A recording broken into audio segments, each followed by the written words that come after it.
aláṣẹ mo níyẹ̀. orin ewì ló gbé mi pẹ́bẹ́ ó ní mo lọ́kàn tá ń lọ lọ́jọ́ òní. ó yẹ ẹja rẹ̀ lú Ayétòrò ẹja lọ kí wọn. mo kí gbogbo ọmọ Ayétòrò pátápátá. bẹ́ẹ̀ bá ń gbóhùn mi ọmọ aláṣẹ ló ń kí yín ní tilé toko. àlàbá yín tí ò níbejì rè ó ní ẹ sì kú kalẹ̀. ẹ bá ń gbọ́ bá wa Hafiz Àkànbí Adélakùn aláyé tìlú Ayétòrò náà ni mo wí. ó yẹ ẹja ara Ayétòrò ẹja kí wọn pálàwé àkọ́bí.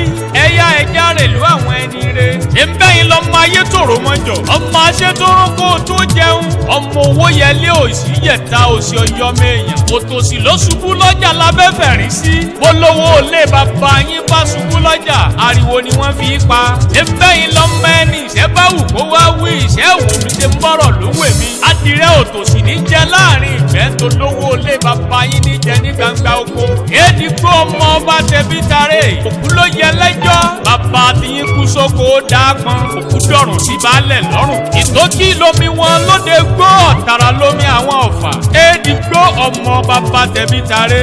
ilé ọmọ ọ̀rọ̀ yálù ní ọmọ ọ̀rọ̀ yálù yàn. ìbẹ́yìn lọ máa ké yẹya kọ́ lọ́rọ̀ ó gbọ́.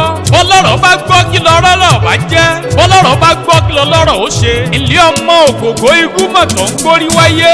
ẹni ara ń kan ní jíjú àwọn sambasamba ògògó ọmọ ẹgbẹ̀rún àkàrà. ìbẹ́yìn lọ mọ oníyẹwà mi délé. ilé bàbá yín mo fògì ròde. ẹ̀yin lọ mọ ògiri pọ̀jọ kà lọ ló bá dí kókó. ẹ má màdómi ó pọ̀jọ kà mí lọ ń lè bàbá tó bí yín lọ́mọ.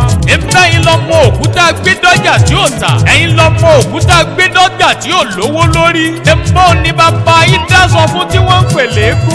ilé bàbá yín ọ̀jẹ̀ ògògó kì í mọ̀ gógóró. tí olóyìnbó ni wọ́n gbà lọ́rẹ̀. ọmọ aláṣẹ ló ń kì í délédélé ó ní ẹkú ọjọ́ méjì jọ́ mẹ́ta. àlàbá yín tí ó níbejì rè ó ní àìrè bára wa ṣe ẹjẹ́ àjọsà bíẹ́.